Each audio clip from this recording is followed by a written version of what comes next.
Did you guys see that movie? What movie? Jokeman? I thought it was called Dark Phoenix. I thought it was called Taxi Driver 2. I thought it was called Footloose Party Man. I thought it was called Purple Shame. I thought it was called The Goof of Wall Street. I thought it was called Joe No Chill. I thought it was called Falling Clown. I thought it was called Insane Clown Puff Piece. I thought it was called Killer Clown from the Inner City. Beefed up security at theaters, many of which are banning costumes. I thought it was called Inception. I thought it was called Patch Adams 2. The film's violent nature is also sparking major security concerns. I thought it was called Devil Wears Prada in the Pale Moonlight. I thought it was called Mama Martha. Here we go again. He's not even in the movie, but he wanted to play the Joker, right? I thought it was called Brazzers Presents Pearl Necklace Volume 7. Masterfully made. That being said, it is pure Satanism. I thought it was called Step Brothers 2. I thought it was called The Clown King of Comedy. Called Harry Oscar and the Order of the Phoenix. That's it. I thought it was called Popeye's Chicken Sandwich, the movie. Why? Because everyone made a big deal out of it and it ended up just being kind of okay. I thought it was called Batman Begins. I thought it was called Flight of the Phoenix. The film is designed to cause a civil war. They said it was a White Claw summer. Turns out it's a White Clown bummer. That this movie had so much stacked against it. These guys, they weird. These crackers, they weird. That the government was trying to sabotage the release of this. More like the Clown Prince of Wine.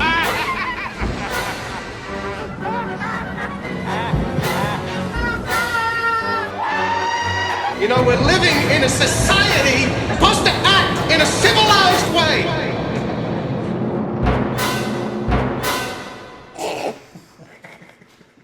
Guys, I thought it was called Joaquin the Lime. You get it? Lime, because his hair was green. I don't get it. Hey, what's up, everybody? It's me, Sean, and I am here to tell you to hop on that Patreon page. We got ourselves exclusives that no one else in the world gets to check out. If you like our discussion here, you get the full audio version, completely uncut, with a bunch of topics that we didn't have time to put in the video. We really appreciate you guys. Head on over there, give us a bit of support, and now I will stop yapping, and we'll get on with the damn discussion. Oh my God, hey, what's going on, everybody? It's me, Sean, Tank Top. We're in the Burlington Bar. I got myself Morgan, I got myself Max, and we're here talking about the cinematic Tide Pod that is this movie called Joker. Partyman, yeah. Joker. Partyman. Yeah. Partyman. A film Joker. by... I forgot one also. Thank you for smoking. There's a lot of, okay, yeah, that's true. There's a lot of smoking in this movie, and there's a lot of acting in this movie. Yeah. This movie that, I don't know, I mean, it's a lot of fanfare, rolling up to this thing. What do we think? I thought it was Much Ado About Nothing. Uh-huh. You know, I mean, for once, we all saw it together, and I was like just like down the middle of the road guy. Like, I did not love it, nor did I like hate it. Hate takes energy that I was not willing to really give this movie. It was like across the board, like 2.5 out of 5 for me. Yeah. But it's an interesting movie to talk about because given its like darker kind of subject material, and then this really feeling like it's people starting to sound like Rick and Morty fans when they talk about this movie. Like, oh, you still get it. And it's like, no, I get it. I'm just not that impressed. Like, I eat shit like this for breakfast. Like, right, yeah. I got it, and it was hilarious. It was pretty funny, but... fucking funny, and I think that it might be a camp classic in the future. You think so? Because it's capturing a moment of 2019 of real darkness, and when you're watching it, it's kind of hard to, like... Because it's really fucking funny, because it's like, you know, like the incels going, society, man, and anytime somebody does that, I'm gonna giggle at you. Yeah. Yeah. So I think like the actual, we're living in a garbage fire where there's actual violence and like actually people shooting up shit. Totally. But if I could get away from it, this movie's so funny. Because it's just this little like It is, yeah. little, and it could be a classic like slice of 2019. Like we're gonna look back and be like, oh, in 2019 they like thought this is like art. This was art. Yeah. This was gravitas. They and- thought this remake of a series of superior films from 30 years prior was right. art. Yeah. But that being said, like I'm excited to revisit it in like 10 years. I think that people are going to kind of get what they want out of this movie from what they bring to it and stuff like that. And like from what I got from the trailers and everything like that is like an incredibly juvenile, self-important delivery device for a performance that really goes for it. Yeah. And that's the one thing that basically kind of keeps the movie afloat in anything. But I sort of fucking hated this movie. I kind of hated it. Joaquin- And it's really blunt and verbose, and I don't know. As Mo from The Simpsons once said, You know what I blame this on the breakdown of? Society. it's really infantile in its argument. Yeah. But it really wants you to feel its feelings. And I'm like, I felt all these feelings when I was 12 and pissed off. You know what I mean? That's why it was so like it was like watching it. Joaquin is mesmerizing. He was great. And so I kept being like, okay, where's this going? What are we doing with this movie? Yeah. And then to it, like this crescendo of like incel rage, which I fucking was so funny to me. Like when his big speech was just like, society, man. Does anyone ever display the slightest sensitivity over the problems of a fellow individual? No. the audience that could truly maybe have a really fun time with this isn't old enough to buy a ticket. Like this could be like your Boondock Saints. Yeah. This has a Boondock. Yeah. But you gotta your parents gotta buy the ticket for you. You gotta buy a ticket to Frozen 2 or whatever. Yeah. But Sneak in. I mean that's what I did as a kid. It's like when Saw came out, I was like, yeah, give me one for whatever Tyler Perry's doing. Right. Exactly. Totally. But I think it's like I've been thinking a lot about this because it's like you get kind of stonewalled with these kind of conversations. Whether you're talking about Joaquin was the Joker, or whether you're talking about like Danny DeVito as the Penguin, that's something that a lot of people love. Right. Let's say there's a Green Lantern movie or a Flash movie, Sure. right? And in this Flash movie, the Flash is like this like top secret agent, and like all the CIA shit is like really well done and accurate, and all the fight scenes and the way he holds a gun is perfect. And Right. And everyone's Michael like, Mann's Flash. and everyone's like, what are you complaining about? All the gun stuff was perfect. All the CIA stuff was perfect. And you're like, yeah, but that's not what the Flash does. That's not what this thing is about. That's not what this character does. That's not what this character Like, I'm not is. arguing that, like, Danny DeVito played a great sewer monster guy, but that's not really what the Penguin is, and this isn't really what the Joker is, or it's what I'm tired of him being this. Yeah. Allegory for society, which is like our soapbox that we're definitely standing on is we just want the Joker to be a funny dickhead again.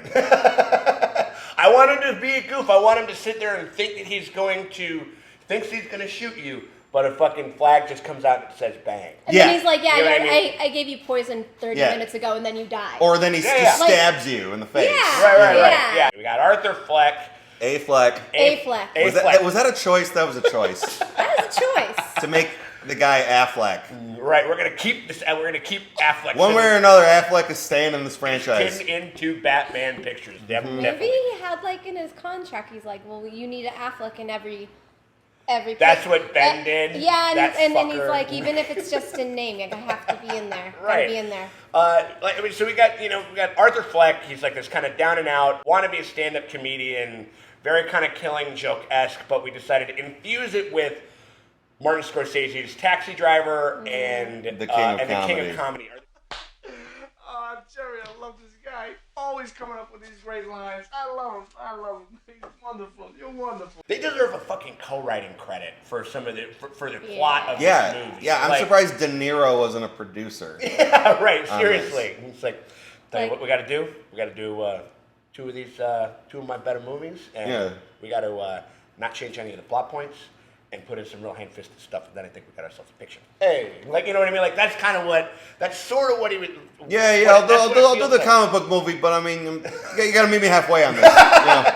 Overbearing mother character. Overbearing, she's just a kook. She's just a kook. I thought that was going to be a much more insidious kind of. I'm glad they didn't go there. Not so much overbearing, negligent. The relationship between him and his mom, which I'm glad they didn't, where she was like an evil harpy. It was like, no, she was like, it seemed loving. Yeah. It seemed lovely and So that's true. She's one of 3 non-dickheads in the entire planet Earth in this fucking movie. Sure. She's invalid, maybe would be the best, because she's bedridden. All of her whole world. You know, Arthur. I'm actually gonna like kind of give the movie some credit. Like, Arthur is out there in this world. Yeah. She's only watching it from her bed on the TV. Kind of constructing it. Like, they said Thomas Wayne, he's going to save everyone. The news said so. Yeah. You know. Yeah, there's a little bit of that. But her window to the world is literally the size of her TV screen. Yeah, totally. It's a garbage strike, so everything's garbage. And full of garbage people, and the movie, it's basically just like a series of unfortunate events with Arthur Fleck, and it kind of... I was waiting for the It's Always Sunny music to pop up at any moment. Like, as soon as, like, you know, the children's hospital scene, like, the Sunny music could have started playing at the end of that scene. Absolutely. Yeah. And so it's just him struggling. Oh, and he's actually a clown. He's workaday. Literally, like, that's what's putting food on the table. Yeah. Is the clown element or whatever. Workaday clown. And it's just the world fucking with Arthur. Yeah. It's just the world, you know, just constantly meleeing him with either scorn or literal violence or being misunderstood and all that type of stuff. And then it just kind of builds towards this crescendo when he breaks or whatever. Right. Which, I mean, I don't know, man. Like, the thing is, you kind of like, because one thing I can say about this movie is that it definitely makes me think about what I believe the Joker is as a character. And I think that it is absolutely not this. It's not this. No, like, it's strengthened our core beliefs. Like, because there's a long time, and, you know, this comes with age, too, and experience. Like, when you're a teenage boy and Dark Knight comes out, it's like, you're like, yeah, it's the Joker, man. Now, as an adult, I'm like, that is a great Joker. But it's a shade. It's a shade of what that character is. The thing that, like, really, that, like, I'm going back to, like, my, like, little Flash analogy is just, like, we in this movie we get Joker as a victim, but that just seems so wrong, because in any iteration he is the victimizer. Yeah. He's the one inflicting the pain. Right. He's the one, you know. Yeah, now you could argue, like, through Killing Joke and stuff, like, he decided, I'm becoming a victimizer out of a place of victimhood, which a lot of villains in Gotham. Batman has, like, probably the best rogues gallery of all time. I think heads and shoulders he has the best, like, you know, stable of villains or whatever it was. The thing is, the cool thing about most of them is that they're different shades of sympathetic. Yes. Like, where you can understand, like, I understand, like, why Mr. Freeze is doing what he's doing. I understand why Clayface is the way that he is. Yeah. These, like, tragic characters or whatever. Joker kind of stands alone in the way that he's Michael Myers. We don't know why he's the one who's wholly irredeemable. I said this in the car ride back, I think, where I don't think the Joker deserves a character study, because to me the Joker should have more in common with, like, the shark from Jaws than he does Travis Bickle. He's a hurricane. He's an event. He's not really, like, a character. Yeah, right. And that you can infuse with a lot of different things, but I think that's like... I made some social media rants that said he needs to go on vacation with Emperor Palpatine and Freddy Krueger, and he needs learn how to be evil and love it. And he just needs to rediscover himself. Yeah, because even at the end of this movie, I don't know if I could see the Affleck Joker being really like sadistic. Yeah. Yeah, he's not sadistic. He's not. Yeah, or getting pleasure out of sadism. He's like, he kills people in like a get away from me kind of way. Yeah, and then he feels good when, like, people give him attention over it. So, like, he's doing bad things, but it's the attention he like this Joker. It's like only attention, and I feel like the Joker I know is like also into the actual act itself. Yeah. I mean, he's a messy bitch. He likes attention. But Yeah, and he wants you to know how the sausage was made. yeah, Right. but the actual, when he's actually doing the things, he's usually like having a blast. Where I feel like Affleck, it's taken him a while to get there. Yeah, It even did take him a long time Yeah, to get it's- there. I mean, like, he never...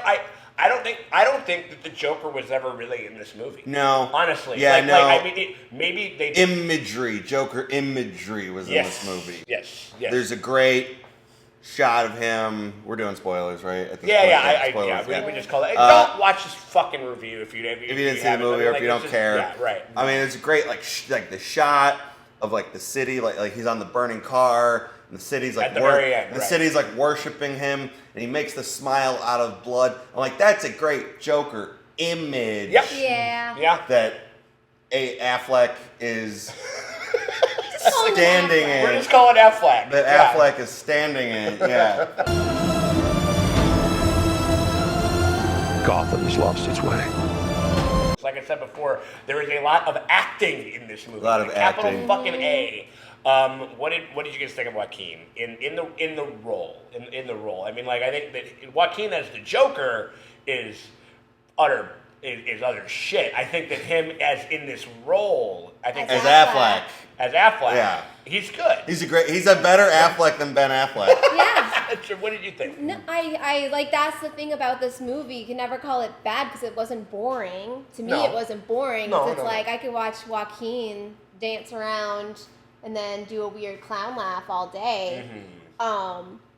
I don't know. I was like, he was great, but yeah, I just didn't. I think it's just because it's like it's in service of this thing that like I was saying before, like I thought that he was good. I thought he's really swinging. He's really going for it. I can't even fucking imagine what the cutting room floor of this fucking movie looks like, because you can tell like that there are a lot of scenes where they're just letting him. Yeah. They're just letting him go. Like he's just doing all And this. he was pulling all types of shenanigans on like every actor who was a scene partner, except for De Niro, because he knew De Niro wouldn't put up with that shit. Right. And these fucking method actors, they only fuck with people who Did they he have. fuck with people in this? He would just like He would storm off set, storm off set, take a break, like take a breather. Yeah. I mean, I'm but he sure never, very pointedly, never did that with De Niro, and Yeah. I'm just like, yeah, that makes me think that your method is bullshit, because you can. Your method is selective. Yeah, you can like only give, to who you perceive as your unders. Yeah, you Yeah. can give respect to the people that you actually respect. Be like if I was in a movie, and I was just like acting like a prima donna to everybody, but then I shared a scene with like Bruce Campbell, and then I'd be like, "Oh, Mr. Campbell." Yes. sorry." Oh, Mr. Campbell, it's great to see you. It's great to see you, man. Like, no, Yeah. I think that it's a big, lush, loud, like effective. Like when he's doing the thing and he's going down and the tear goes. Like there was some good stuff when he's getting reprimanded for losing the sign. On the verge of all of these different feelings of rage and sad and self-pity, mostly self-pity. Mostly Yeah. self-pity. He's And- doing. Yeah, I wanted more like outward reflections of like I would have done way more of him kicking dumpsters and shit than. He did a classic "what the fuck, mom" moment where he was like punching a wall, like Yeah, or just like just your classic like breaking the window of the classic phone booth with his drywall head. punching. Which, yeah, the Joker's fucking like violent, and I wanted to see like an escalation. I wanted it to be Dude, more. I okay. wanted it to be more fucked up. I'll say There was that. okay. Well, I'll say there was not really an arc. He starts out. I mean, like other than like him just becoming. The only arc is that he gets it's what that he just wants. becomes more Yeah. violent. He just becomes. The more only violent. arc is that he gets what he wants, just not in the way he thought he was going to get it. He Yeah. gets the love and adulation Of an entire city. of an entire city. Instead Yeah. of Papa De Niro. Yeah. What he really yeah. wanted. We've said this before on many of our shows, Yeah. but he found love in a hopeless place. The movie is, as far as like written, really undercooked. really simple. It feels like a first draft. Like, it feels like there was literally some dialogue where I'm just like, hold on, did fucking, like, Christopher Nolan walk in and fucking, like, write some of this fucking dialogue that is just, like that is literally telling me exactly what the fuck to feel and why he's doing everything that he's doing. Yeah. Like, it was so... For a movie that likes to just, like, it just wants you to feel what it's like to be the Joker. We're experiencing it. But then, like, it won't let you live in that moment, in that weird thing. Like, I had a weird big soliloquy at the end of the movie when he's just on that big tirade. It was hilarious. It was so crazily over the top. Like, I was like, this is literally like what a fucking like SNL sketch of a parody of this movie. Do you want to know how I got these scars? What do you get when you cross a mentally ill loner that society has abandoned? You get what you fucking deserve. Which I was floored with how terrible it was. Compare that to like, you know, what's the last joke he tells Batman in Killing Joke about two lunatics escape in the asylum and there's only one flashlight? Like, that's a Joker joke. That's a Joker joke, right? Like, it wasn't like, because it was all building to like this really big, this face-off with his father. Yeah. You know, his father figure, who he is constantly kind of battling that type of thing. Everybody's a surrogate father. Everybody's a surrogate father. And I feel like his earlier scene where it's his fantasy of meeting the night host De Niro. I don't even know his name. Murray Franklin. On the Murray Franklin show.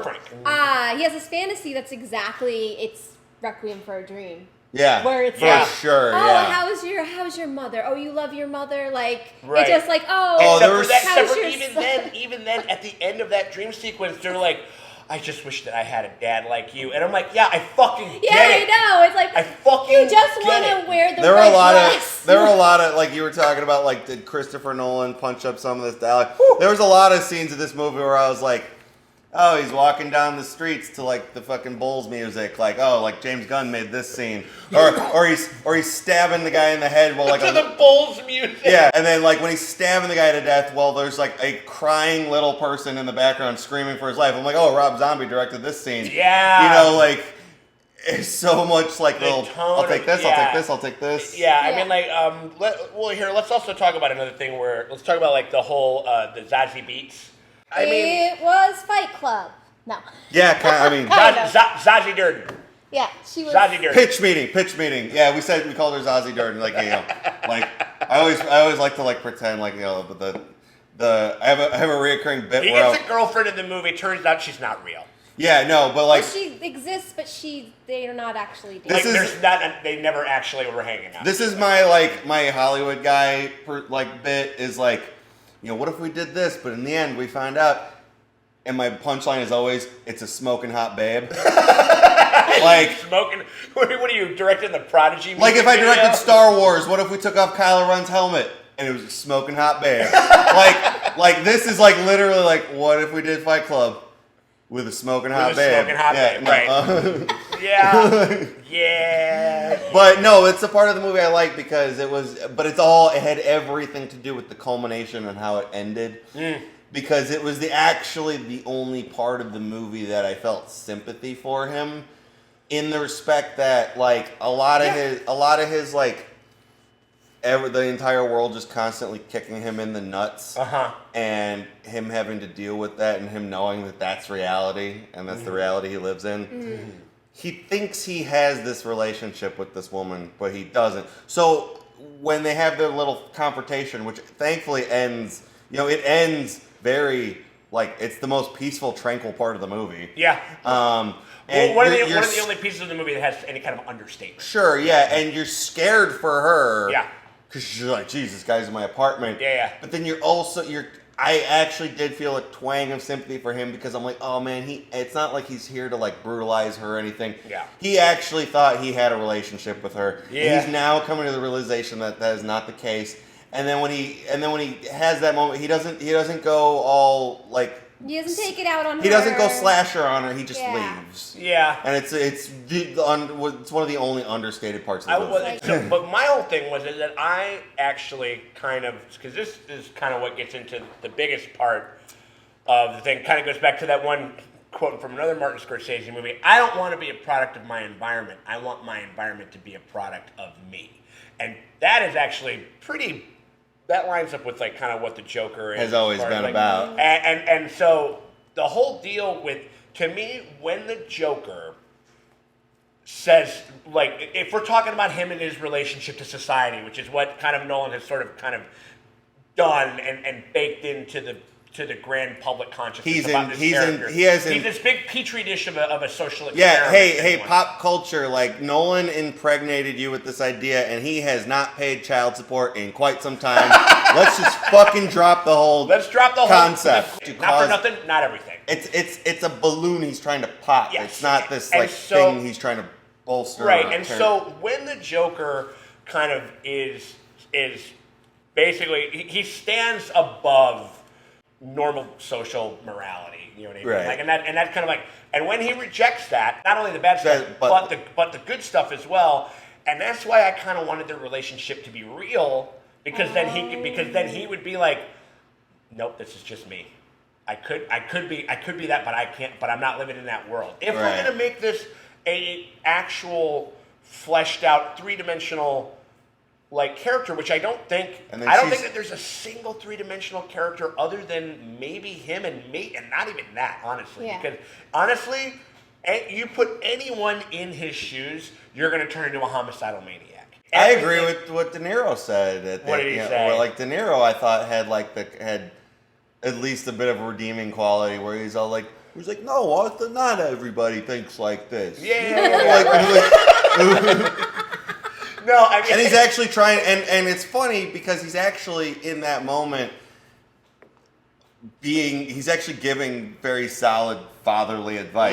Right. He's like putting his hand on his shoulder basically and being like, no, the world isn't like this. Yeah. You gotta pull your I head. don't know. Yeah, I mean, like, the movie's very uncomplicated. It's really hard to spoil this movie. Spoiler, he turns into the Joker. But I mean, it was just kind of a thing. It's like, hey, though, when he was meeting with his like psychologist, didn't she say that he was already like in Arkham for a second? He was on like 7 different medications, so it's like, I don't even think he got turned into the Joker. It's not really like an arc. It's just kind of like, someone it's who's an ascent.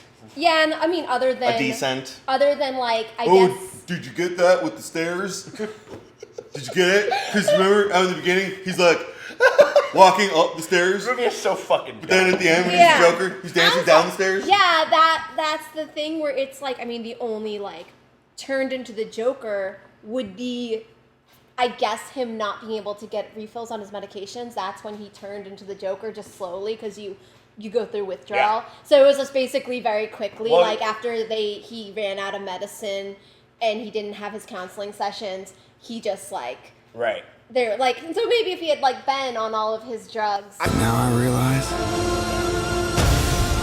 it's a comedy. I will take this movie to the fucking woodshed right now. A Joker sopping wet hair, no bleaching or lifting at all. Sopping wet hair, dark ass hair. I trust her. Just some sort of green liquid. Like, and jump cut, bright green hair. Yeah. Fuck you, movie. Yeah.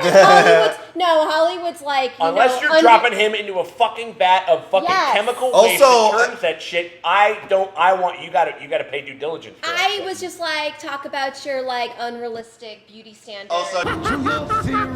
Again, this isn't the Joker. It's a version of the Joker. There was an opportunity there with the detectives, I feel, to showcase a little deviousness, a little bit of like, ooh, he could have fucked with him. Like a little cat and mouse. Like, I can't get you on this, but I know that it's you.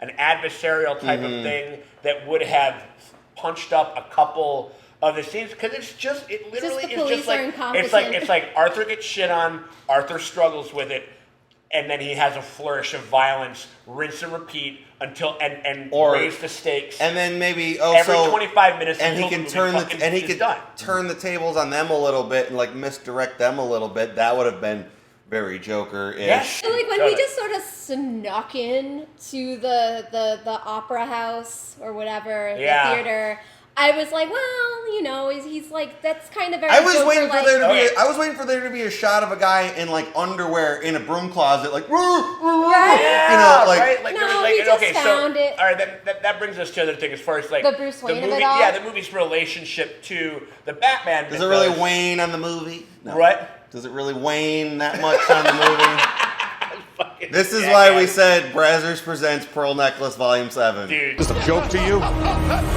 The Waynes are in this movie. I was okay with some peripheral stuff or whatever. It's very directly related to, like, it turns out they play a much bigger part than even I was expecting. You know, like Bruce Wayne is in the movie. Alfred is in this movie, who I thought Alfred is in the movie. who I thought was fucking Ricky Gervais for like a As hot one minute. of- Did you? I was waiting for no, you guys did not just hire an Alfred that has a creepier laugh than this Joker.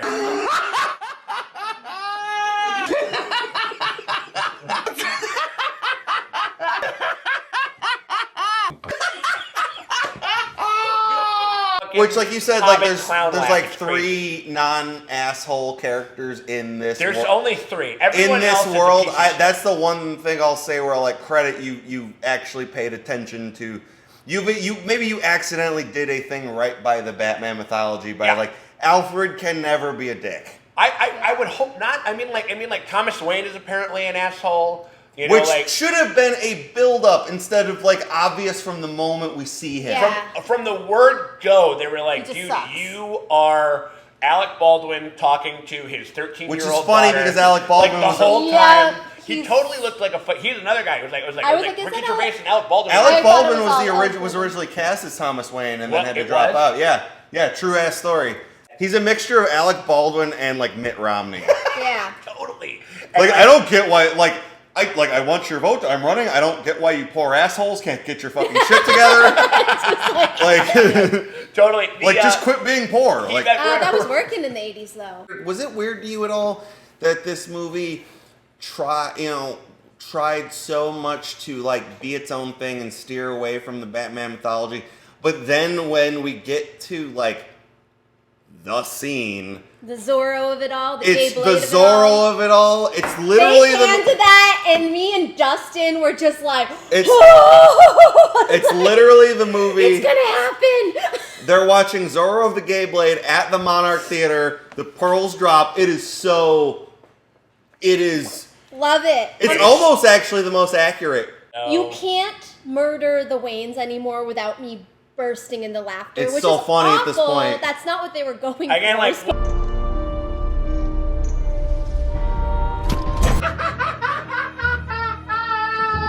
I don't think that I've ever missed a scene from the movie from rolling my eyes so hard. I saw it. I can't believe you missed I saw you. it. I saw you not seeing it. Yeah. You're Sean because I'm next to Sean. So Yeah. you're Sean. I was like, you seeing this? You seeing this? And then I looked and I was like, literally, he's not. He's literally not. I'm not. No, I'm not even at all. I was checking the lovely ceiling of the Music Box Theater that we fucking went to go see it in 70 millimeter. Totally not worth it. The Slaps the hood of the 70 millimeter print. You could fit so much society in You here. can fit so much society and acting in this baby.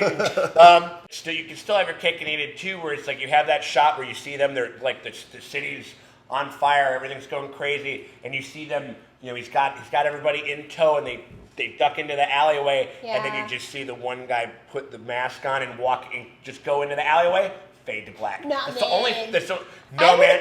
Instead of saying you get what you fucking deserve, and also like how, and also this is the movie. This is the movie railroading. This movie is eventually going to turn me into a Joker because I'm just going to start involuntary laughing about this everything. movie just like railroads itself so much because it's like, okay, it's like we gotta kill these fucking Waynes.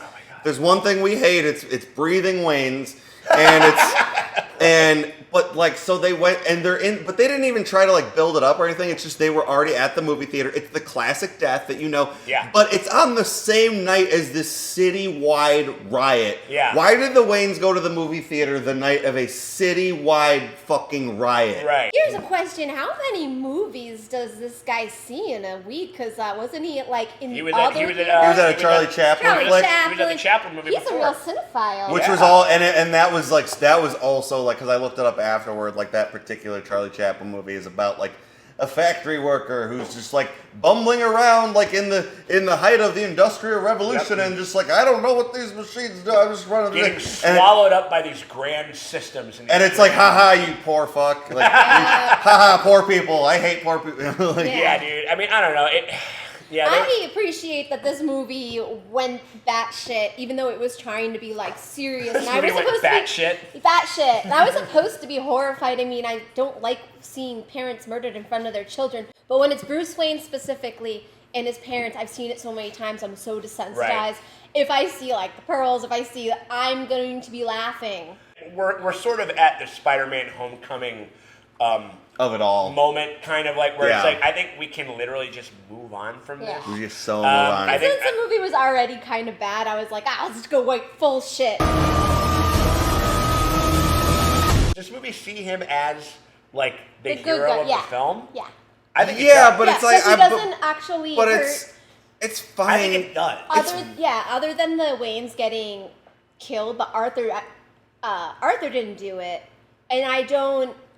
Well, I mean, he did. He inadvertently caused it. Yeah, right. But it's like you don't see him hurting innocents, other than like everybody's getting hurt. Which is literally the Everyone's Joker's favorite thing to do is to hurt the innocent. Yeah. Like, what was that character who was the little person? His like work buddy. That guy, yeah. He was like a solid dude who like brought him booze because he heard his mom died. Yeah. And like the other guy tagged along just to find out if he knew that he was talking shit to the police. So that it's scene like, was a brilliant joke, but it made me feel so sad. Yeah.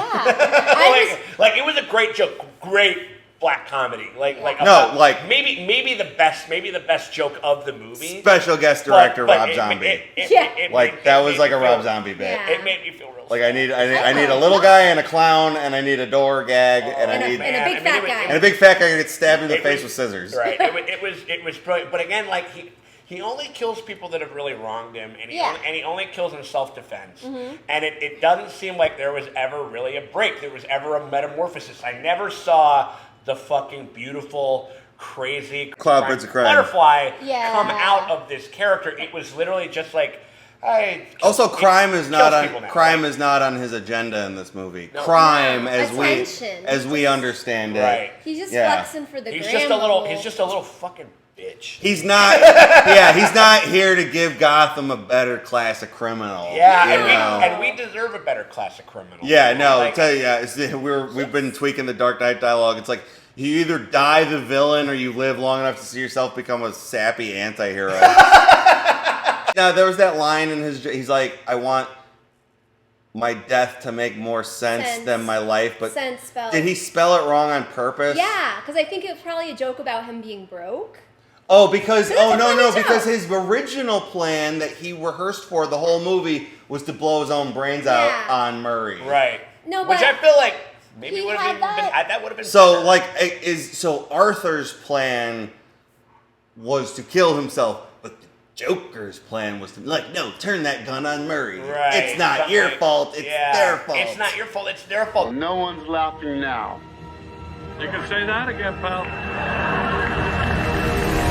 It's super infantile in the way that it handles all that type of stuff, and it makes me think of like this fucking director. Talk about and I do want to talk about Todd Phillips just a little bit before we move on, because that's the other thing about him that sort of shapes how you look at this movie. Because again, you were saying the other day he suffers from D&D syndrome, where it's like, come on guys, just like. You just need to shut the fuck up and just let this movie come out and just kind of let it happen what happened. Instead, he kind of keeps saying dumbass shit. And when you hear him say all this dumb shit, and then you watch the movie, I'm like, oh, you're just like a little baby, you're a little baby boy. No, because mad. Because the whole thing again, so in Act 2, Arthur just sort of forgot about the Iron Fleet. No, because like when he says the shit when he's like, can't do comedy anymore because everybody's too woke and everybody's too much of a pussy. And I'm just like, and then that, like, hearing that and hearing some of the other stupid shit that this guy has said, and then watching this movie about y'all don't understand or appreciate how brilliant I am, or how much I deserve your adulation. Yeah.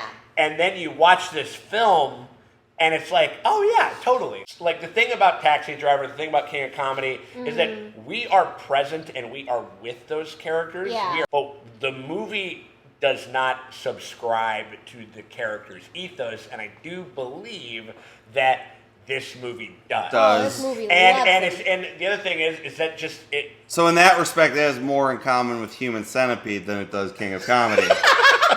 What? We're like, no, the guy was right. And then you should put a butthole on a mouth. And then here's my message directly to Todd. You know, I do stand-up comedy. I don't get to do it that much because I work at bars. Right. I parlayed that into like a podcast that I can make during the day because I can't go out at night. Right. If creative energy gets taken away from me, I find a way to take it back. Right. You know, so Life, finds a way. Yeah. And so it's like you can't do this. It's more of like, it's like you won't, and then you're gonna like blame it on something. You're gonna blame it on some sort of external factor. Yeah. I mean, no. It's just like it is the world that happens to the Joker. It's not the Joker that happens to the world, and at least at the very. And that's what we want. And that's what. That's what a fucking villain is. That's what a villain is. Todd Phillip sounds like the kind of guy who would be like, I don't read comics, I read graphic novels. You know, like self-seriousness. Where I'm just like, no, this is like a fucking like. You know, it's like me and Shawnee talked a lot about this after. We want to see the Joker to be a funny dickhead again, with no greater social agenda other than I'm here to fuck with you, Batman. Right. I rob a bank because I want to keep having fun and doing the shit that makes me laugh. The character arc that comes with him and the meat of the potatoes with him is that he loves Batman. Yeah. He loves Batman more than he hates society. He could take or leave society. Yeah. He's never trying to like destroy society. Society is always just like, or the people in Gotham are just like pawns on the chessboard in the game between him and Batman. Yeah. And, you know, I think this movie's story, it's trying to sort of set up where the Joker makes Batman. Yeah. Where, like, I know they've played with that before, where the Joker, like, murders Batman's... but, like, the actual over-the-top cartoony supervillains really start popping up, like, as a result of Batman. Because Batman, they're like, oh, we should wear a costume. That'll be fun. Yeah. No, Batman Begins literally nailed it when Gordon gives his speech about escalation. Yeah. Ranking the cinematic portrayals of Swamp Thing, and then I say, "Oh, MC Gainey and Con Air," and then you're like, "But Swamp Thing wasn't in that movie." And I'm like, "No, but he played a character called Swamp Thing." Right. So you Swamp Thing? That's right. Flying a plane? That's right. It's amazing the shit you white trash know. That's right. Joaquin Phoenix played a character called Joker. Yeah. I don't know. I mean, does it almost stand apart in that way? I mean, I don't know. Maybe it's hard to shove him in the. I mean, I guess if this is just like, you know, alternate universe where like what if stories. This is like a what if story, which is fine. So I guess we can, yes, like as a Joker. All I have are negative thoughts. Cesar Romero, who couldn't even be bothered to fucking shave his but mustache. He was doing a damn thing. Is he a better Joker than Joaquin Phoenix? Not a better performance. I think he's a better Joker. Joker. Yes to everything you said. I think you know what I mean. Like it's like Joaquin's just a good actor. You put him in anything. Yeah, right. He can play anything. It's captivating. Yeah. I mean, like, he's better than Leto. Oh yeah. I don't hate to say things. I don't like to say controversial things on this show, but. Wait, are you saying that Jared Leto was a bad Joker? I think he's better. Heresy. I think it's better than the Academy Award-winning movie Suicide Squad. I think he rates pretty down there. I think Jack's better than. But he's no Zach Galifianakis. in Lego Batman. Dude, Zach Galifianakis in Lego Batman. He's no Mark Hamill. He's no Heath Ledger. He's no Jack Nicholson. I think he's like 5 or 6. I think he's 5. He's like 5 or 6. I'll give him top 10. I don't know where in the top 10, but maybe not in the top 5. Yeah, I don't know. I mean, this is, we were saying before, it's the Popeyes chicken sandwich of movies. Yeah. And then it's like all of this hubbub over, I don't know, like the world kind of sucks. That's why I'm like, this movie. Like that, it's like, yeah, no fucking shit. Like, thank God I had this movie to tell me that. I don't know if I would have enjoyed this movie as much if I didn't, like, in the back of my head, know how much other people, like, love it as, like, just something elevated. Oh, they've elevated the comic book story. Sure. And that makes me laugh so hard. Yeah, I'm with you on that. And I love it. And it makes me happy, and it makes me want to rewatch it. I will definitely, like, I'll probably get it when it comes out. Yeah, you gotta watch it. Just to throw in the old Batman shelf. I think it's gonna be like. I mean, it'll be there alongside Batman Returns and Batman vs Superman: Dawn of Justice. So it's like, it's not like me buying it as like this like seal of approval. Right. It's just right. I like you're a physical media completist. I like the Batman stuff. Give me more of the Batman stuff. Stuff. Yeah. I mean, like that being I think it's classic. I think it's blunt and it's stupid and it's fucking and it thinks it has a lot to say but doesn't really have anything that profound to say at all. And then the stuff it does have to say, it kind of just it's hilarious. It's hilarious, yeah. When he went hit at the end when he goes, I just kind of funniest. There was a minute when the movie breaks where I fucking became the Joker. And I saw it. I was sitting next to him. This was very similar to the Predator, man. Like where it's like all of a sudden, like your mind just snaps. We're all Shane Black. We're all Shane Black. Every one of us. That's the end of the fucking.